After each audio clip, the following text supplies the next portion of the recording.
yen Ratu Caca Netra Calahina kira-kira entuk dadi ratu apa ora? Metu njaba ngejak rame kowe. Ayo.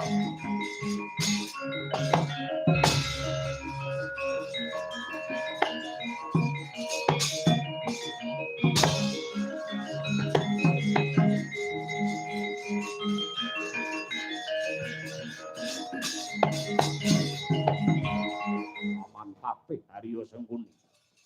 Ya Allah nuwun wonten timbalan ingkang ngadhawuh nggih. Nadyan kados pundi kemawon. Wisanggeni dumugi wonten negari Ngastina ibarate kaya iwak kecemplung wuwu. Mang perintahke para Sata Kurawa mateni Wisanggeni. Yen Wisanggeni mudhar Janaka ngengleng Pandhawa liyane melu ngenes pestaken dawuh.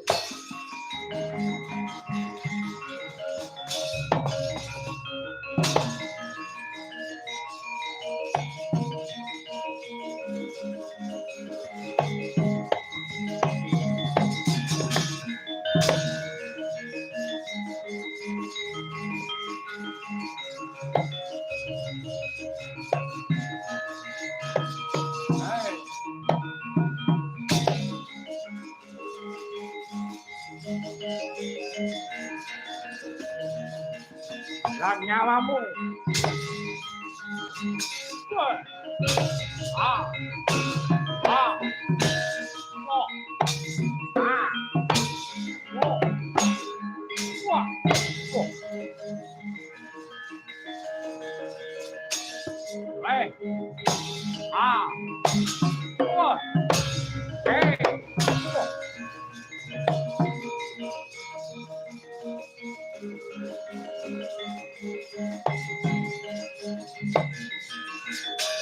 Leh. Ah. Ah. That. Oh. Whoa.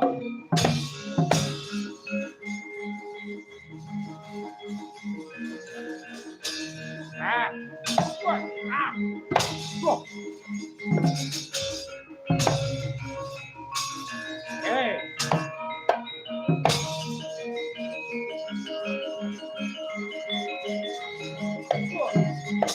Whoa. Hey. Whoa. Whoa. Ah. Whoa. Wow.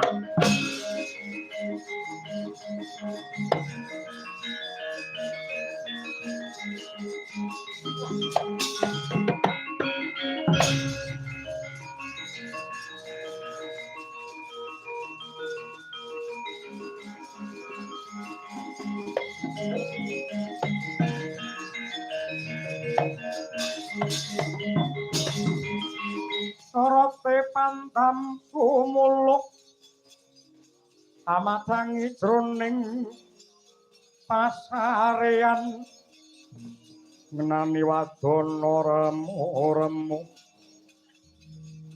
kalingan ngangkrangan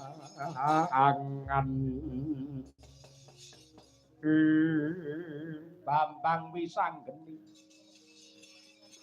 Aku Ramaido, kowe bocah pinter, kowe bocah digdaya lan bocah kendel. Ning emane kepinteranmu ora ndok lambari kanthi tata krama ingkang prayoga. Mula yen ndok bacut-bacutne tan urunga pepundhenmu Pandhawa ingkang lingsem ingkang bakal kuwirangan lan isin.